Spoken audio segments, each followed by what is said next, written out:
Meu nome é Francisco Silva, também sou acadêmico do curso de Filosofia da UFCA, assim como eu faço parte do Centro Acadêmico de Filosofia, eu lembro meu coordenador de ensino, pesquisa e extensão, eu sou o presidente do Centro Acadêmico e também sou acadêmico do curso de História, não da casa, faço História em outra universidade, faço História na Universidade do Cesumar, mas enfim, eu venho trazer um debate, uma discussão puramente metodológica. Eu acho que, diferente das nossas comunicações que eu estudei, eu vou me desbruçar, de certo modo, a prática docente. Esse é o meu objetivo aqui na minha aula.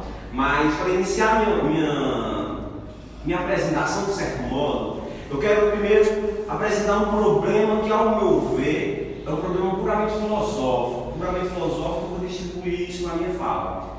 Essa concepção minha, ela foi arquitetada durante minha estadia no PIBID, para dizer um pouco da minha experiência, né? Fui PIBID através da CAPES, hoje sou da residência pedagógica, também tenho um curso da CNPq em epistemologia, mas enfim, essa concepção da filosofia que eu vou apresentar, ela se deu especificamente no ensino médio. Então a minha fala vai se desbruçar do ensino de filosofia no ensino médio.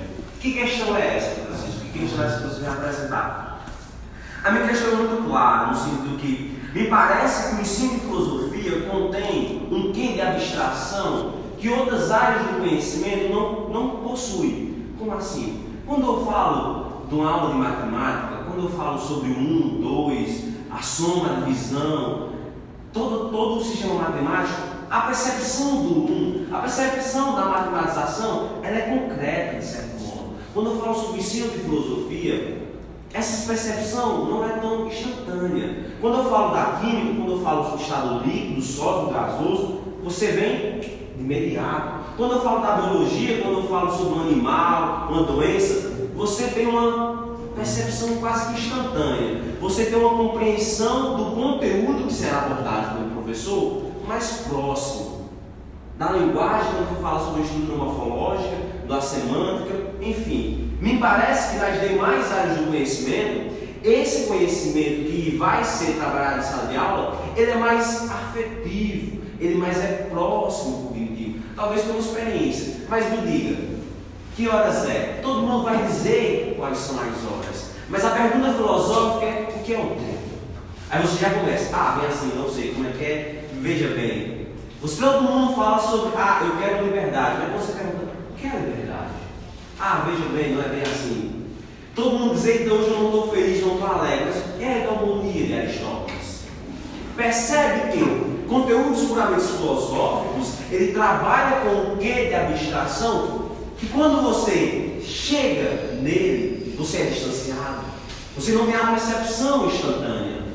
E isso me parece um grande problema no ensino de filosofia.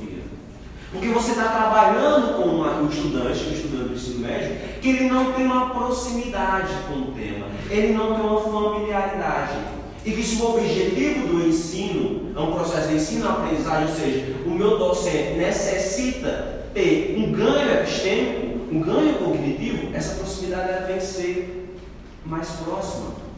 Então é sobre esse problema que minha apresentação vai se debruçar, nessa falha, talvez conceitual, não uma falha, mas uma característica intrínseca da filosofia, de conceitos abstracionais. É sobre isso que eu irei falar. Pronto, é esse o grande problema. E aí, para iniciar talvez meus conceitos mais filosóficos, eu passei meu período do PIBID na pandemia. Talvez alguns de vocês tiveram que dar aula na pandemia, e eu senti essa distância muito mais longe do estudante. Eu falava uma coisa e não tinha um certo contato. Em um dado momento, eu percebi que quando eu estava utilizando ferramentas imagéticas, eu senti uma proximidade. Isso no período pandêmico. E aí eu pensei que foi um ganho, de certo modo. A gente tentou trabalhar, a gente não é preparado para dar aula à distância, mas a gente teve que se modificar. E aí eu criei uma eletiva, né, na escola, a escola tirada de Juazeiro, chamada Filosofia e Cinema. E aí é nessa experiência que meu estudo ganha corpo. E qual é os resultados? E eu vou falar um pouco mais sobre isso. Existe um autor que a gente mais dá aula na UNB, se não me engano, chamado Júlio Cabreira. Ele tem um livro chamado O Cinema Pensa, então eu sou filosofia através dos filmes, através do cinema. E é esse o grande ponto da minha questão, no sentido que Me parece, de certo modo, que o conceito abstracional da filosofia, ele é aproximado quando você tem uma experiência com o conceito. Quando você está, de certo modo, desfrutando das capacidades epistêmicas daquele conceito. E essa experiência, ela se deve dar, ou fundamentalmente, ela é mais próxima ao estudante, pelos meios sensitíveis audiovisual. Como assim, Francisco? É difícil explicar para o estudante o que é manipulação, por exemplo, o que é alienação, ou o que o Foucault utilizar quando você está no grupo, você tem uma dimensão cognitiva. Isso para o estudante talvez é um pouco distante a explicação. Só que quando você coloca um vídeo, quando você coloca um determinado trecho do filme, ou um filme que fala sobre manipulação das massas, sei lá, algum episódio de Black Mirror, aquele documentário muito bom da Netflix chamado Dilema das Redes, o estudante parece que ele tem uma percepção mais instantânea do conceito. E é sobre isso que eu vou me debruçar. Tendo essa concepção de que o conceito é aproximado por uma concepção visual e, de certo modo, uma concepção auditiva também, a gente expande isso quando a gente pega o segundo parágrafo da minha apresentação, que é a gente já imerso em uma sociedade do espetáculo, que é fundamentalmente do filósofo chamado Guy Debord. Que sociedade do espetáculo é essa? Para eu fazer uma conjuntura sobre esses dois eixos da minha apresentação. Me parece que nós estamos permeados pelo uso da imagem. Como assim? O próprio aparelho telefônico.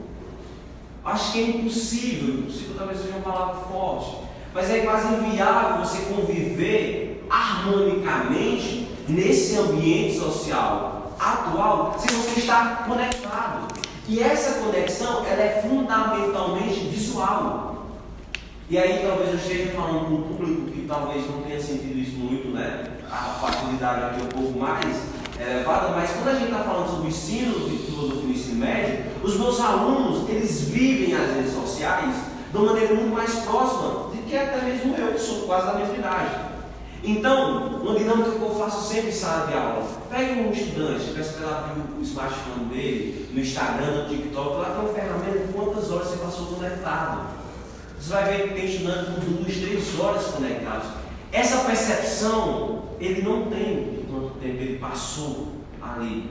Por quê? Porque, de acordo com o Guy Debord, esse ambiente capitalista ele influenciou que a gente utilize os meios de comunicação, fundamentalmente pela imagem, como meio de reprodução e meio de consumo. Então nós viramos consumidores dessa imagem. A gente passa o Instagram todo só assim, ó. É quase um movimento instantâneo. A gente vê uma foto, passa. A gente não raciocina mais sobre as fotos. A gente vê um anúncio no TikTok também, a gente vê um vídeo, vai passando. Tudo isso são experiências imagéticas, através da imagem, através do audiovisual.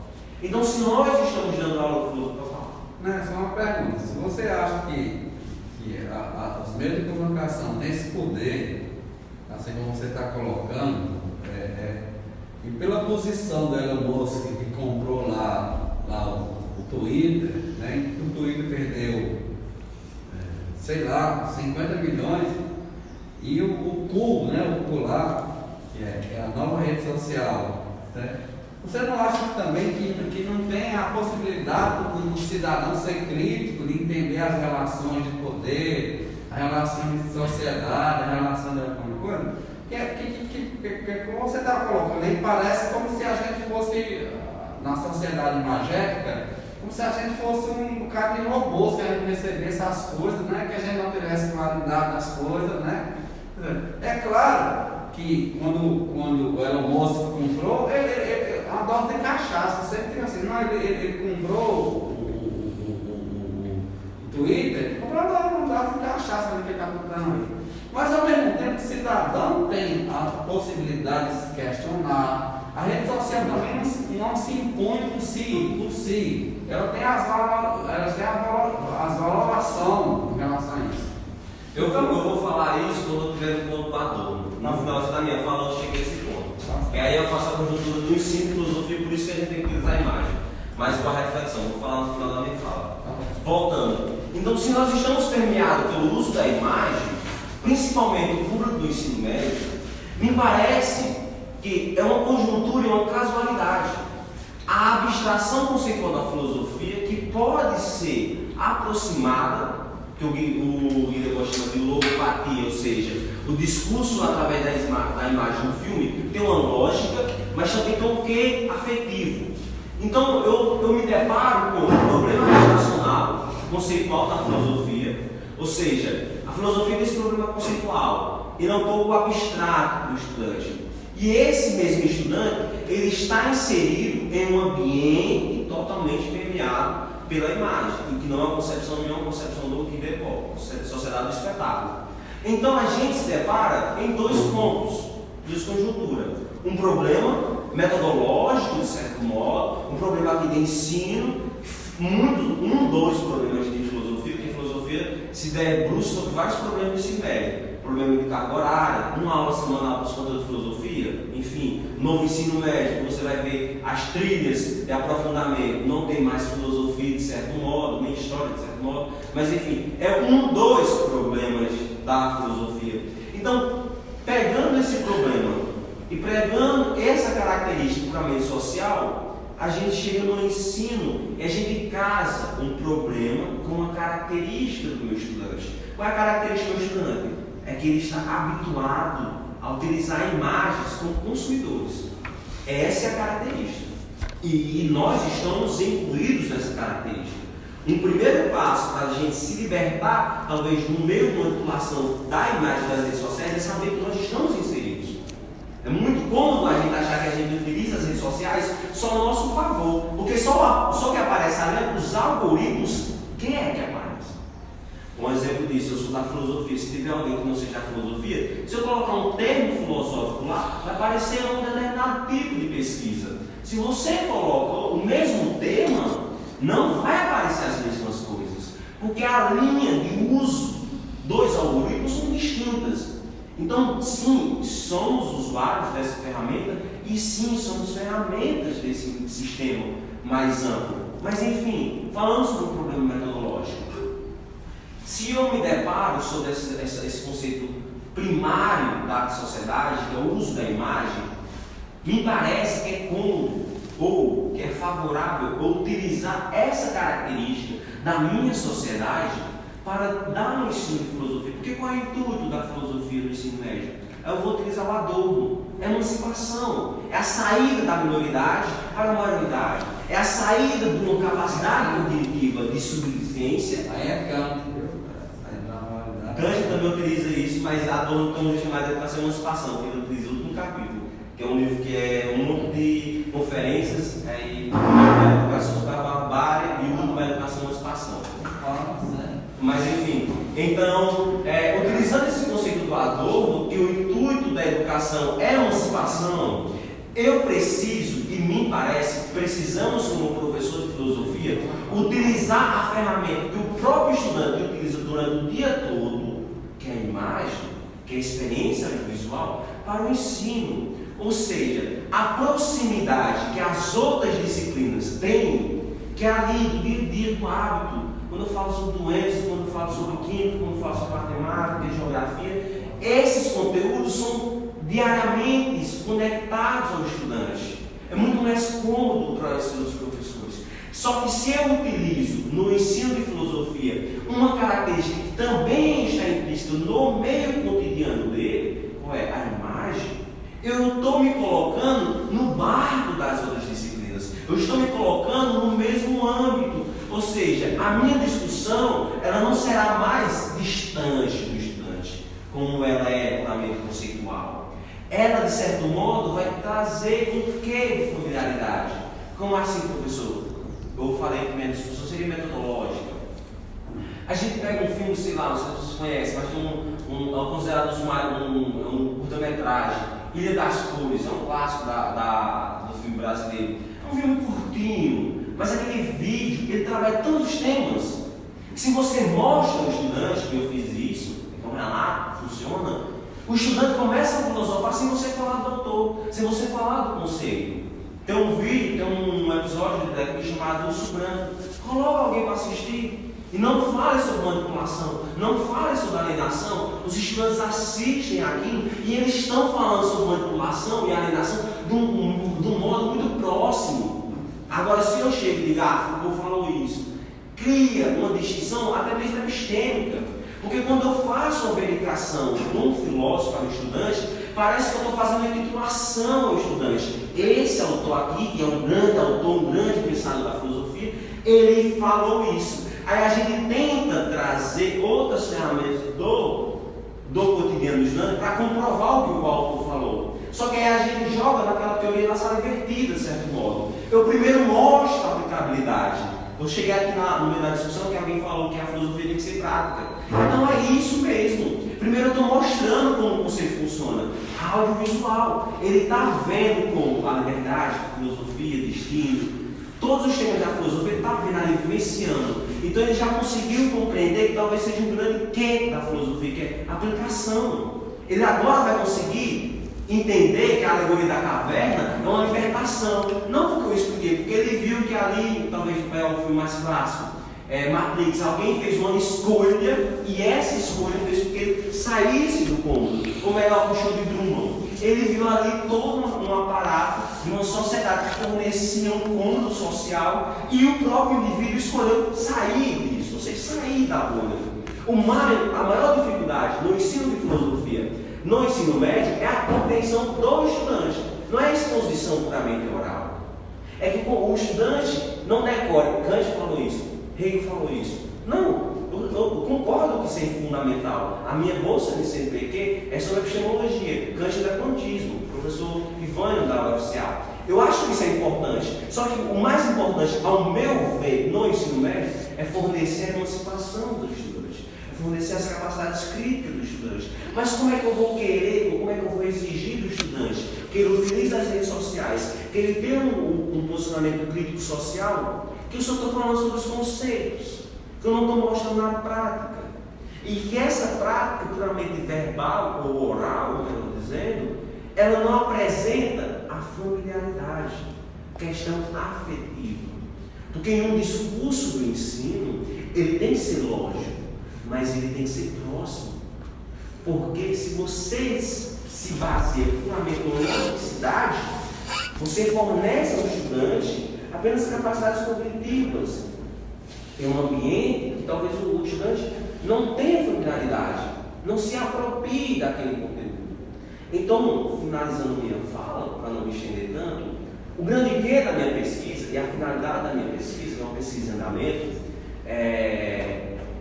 a primeira etapa está sendo esse aprofundamento teórico, principalmente com o Guy Debord. Acho que é um professor já aposentado, não tenho certeza. Guy Debord não, do Júlio Cabreira. Eu acho que é um professor aposentado já. E o Guy Debord, com o autor da Sociedade do Espetáculo, fazer essa conjuntura, mostrar que essa característica social pode ser trazida para um ambiente de sala de aula, que isso será e terá benefícios epistêmicos, terá benefícios de aplicabilidade no ensino da filosofia, e que isso não impede a capacidade de a desenvoltura crítica do estudante, muito pelo contrário. Não é porque o estudante vai assistir que vai ser um ambiente lúdico. Não, também é lúdico, mas também é lógico. Você fornecer um meio onde o estudante possa ter minimamente lazer na sala de aula é proveitoso. Ele agora vai ver a filosofia como algo próximo. E esse é o grande questão. Eu acho que um dos maiores erros da filosofia, e aqui falando sobre acadêmico de filosofia, e aí falando de uma pessoa que estuda epistemologia, estuda ontologia e metafísica, é achar que a filosofia é feita para intelectuais puramente. Não! Porque a gente está falando, se a filosofia só for para os intelectuais, produzir alguns intelectuais, a grande massa da população faz escolhas erradas, errôneas, sem pensamento crítico. Nosso país por exemplo, disso. Que a grande população fez uma escolha errada, sem fazer aqui uma distinção política. Mas que a gente exige. Como é que pode tantos milhões de habitantes ter uma posição? Sim, verdade. Mas e você como filósofo? Você está falando só com a sua cúpula da alto índice da filosofia, com termos puramente filosóficos, ou você está tentando se comunicar com esse outro pessoal que não são filósofos? Que você chega para alguém e fala epistemologia, fenomenologia, e a galera não entende. Entende isso? Esses termos aqui são totalmente compreendidos. Em uma sala de aula, tem aquela distância que eu falei, percebe?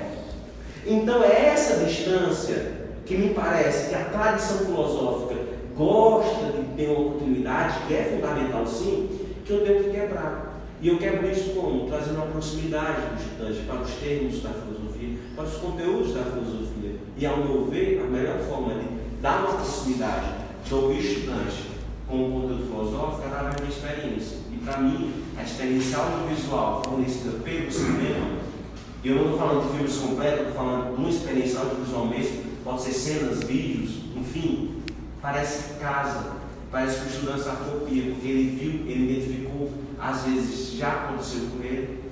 Então, para finalizar minha fala, É só uma pergunta. Nessa tua experiência, tu falou para esse pessoal, os alunos, que esses pessoal que estão aí na porta dos quartéis, que se chamam patriota, eles sabem o que é o conceito de patriota, né? É uma questão bem lógica, né? Quando você diz assim, é patriota. Patriota tem uma lógica do que é patriota, né? Então tem uma certa irregularidade do conceito da palavra. Muito bem que a filosofia tem a experiência de você conceituar as palavras também, mas também tem uma série de bobagens, de responsabilidade, de ignóbil, coisas que são ignóbeis. Então, esse discurso desse aí que faz aí uma coisa aí que a filosofia fosse dessa forma, não se coaduna com a realidade.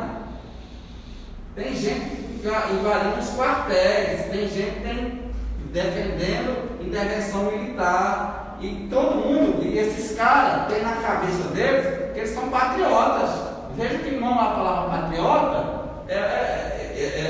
vulgarizou. Então são cenas, são palavras que a gente tem que entender, que a filosofia ela tem também tem uma questão conceitual, que a gente não pode perder a palavra do conceitual, que é científico. A filosofia também é científica. Quando eu digo ética, eu digo ética. Quando eu digo moral, eu digo moral também. Então, a filosofia não perde a sua essência em relação a discursos mirabolantes. Então, a gente tem que também ter responsabilidade na questão das palavras também. Porque a filosofia tem esse caráter, tem um caráter científico também. A filosofia, eu acho que esse ventilador está rodando de maneira contrária. Filosofia não é isso não, cara. Filosofia tem um caráter ético, filosofia tem um caráter racional, filosofia tem um caráter moral também. Filosofia não é deixar falar o que você quiser, não. Filosofia tem um raciocínio, filosofia tem uma lógica. Aliás, uma das grandes ciências da filosofia é a lógica. Eu vou pedir para o Francisco concluir daqui a Pronto. pouco. É porque eu me irrito nessas coisas, Para terminar, o nome da pesquisa é Filosofia e Cinema, uma experiência lógica e afetiva. Então tem o que lógico, então tem o que afetivo também. A grande questão é não ficar só no discurso puramente oral. A grande questão da pesquisa é trazer o estudante com questão afetiva. Talvez é só a oralidade dos conceitos que faz com que a filosofia seja vista principalmente pela grande parte da sociedade como um conhecimento deixado de lado. Acho que se a gente não mostra uma praticidade, se a gente não mostra uma conexão com a realidade, a grande massa da população vai ver a filosofia como algo irrelevante, ou algo totalmente culto, ou algo totalmente intelectual. Acho que a gente tem que quebrar essa barreira para que a grande massa e a grande população valorize isso em filosofia. Porque eu acho que não pode ser só os professores que vejam o valor da filosofia. Mas enfim, como eu falei, a minha comunicação oral era no meio mais metodológico, e eu colhei bons frutos na eletiva. Creio que isso vai dar um artigo, esse aqui é um resumo expandido. O meu objetivo é mostrar que essa experiência lógica afetiva ela é válida no ensino de filosofia, ela é válida no ensino médio, e principalmente que ela fornece uma capacidade de emancipação para o estudante, porque ele vê na prática como os conceitos filosóficos são utilizados. Obrigado.